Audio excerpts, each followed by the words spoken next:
La destruction d'un couple. Comprendre les comportements, c'est se comprendre. Et pourtant, Avant d'entrer dans le piège, tu crois encore que c'est de l'amour. tu te dis que c'est compliqué, intense, passionnel. Tu crois que si tu fais un pas de plus, tout ira mieux. Mais ce que tu ne sais pas encore, c'est qu'à partir de maintenant, ta réalité va commencer à se fissurer. Au début, rien n'est brutal. Tout se fait lentement, presque élégamment. Elle blesse, mais toujours avec une justification. Elle ment, mais avec assurance. Elle refuse toute responsabilité avec une telle conviction que tu finis par douter de la tienne. Quand tu oses parler de ce qu'elle t'a fait, la scène se retourne contre toi. Elle pleure, elle crie, elle s'effondre, elle devient la victime parfaite. Et toi, sans comprendre comment, tu te retrouves à t'excuser, à demander pardon pour une douleur qui n'était pas la tienne. C'est là que le piège se referme.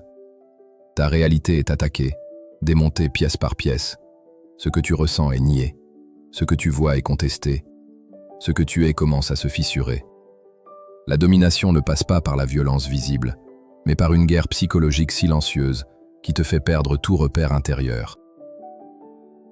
Si ces mots résonnent en toi, abonne-toi et like, c'est que ton éveil a déjà commencé. Quand le doute s'installe, Au début, tu doutes juste un peu, puis tu doutes plus souvent. Et un jour, tu ne doutes plus d'elle, tu doutes de toi. C'est là que la confusion devient permanente.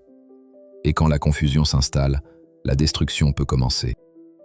jour après jour, Quelque chose en toi s'éteint. Tu fais attention à chaque mot, chaque geste, chaque silence. Tu vis dans l'anticipation permanente de ses réactions. Elle rabaisse, elle critique, elle culpabilise, parfois ouvertement, parfois avec des phrases anodines qui frappent pourtant très fort. Tu finis par croire que tu n'es jamais assez, pas assez bien, pas assez aimant, pas assez stable.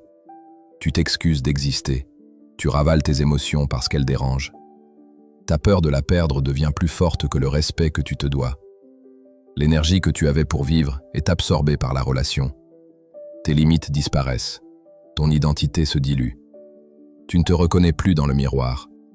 Tu survis dans une relation qui te détruit, persuadé que l'amour exige de se sacrifier. Quand l'amour disparaît, à force de t'écraser, tu espères au moins une chose. Un geste, un regard, un signe d'amour. Mais ce que tu ne comprends pas encore, c'est que même l'intimité ne t'appartient plus. Elle aussi. Puis vient l'étape la plus perverse, la manipulation de l'intimité.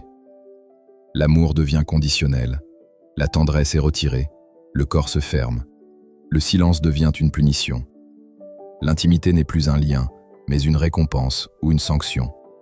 Si tu obéis, elle revient. Si tu résistes, elle disparaît. Cette stratégie est calculée, froide, implacable.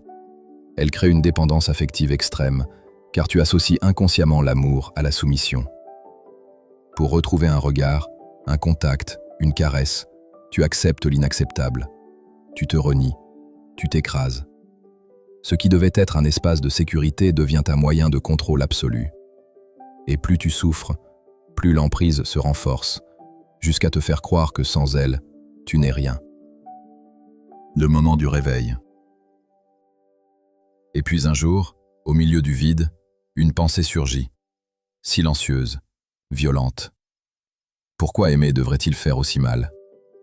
Cette question marque la fin de l'illusion, parce qu'à partir de là, tu ne cherches plus à réparer la relation, tu cherches à te sauver.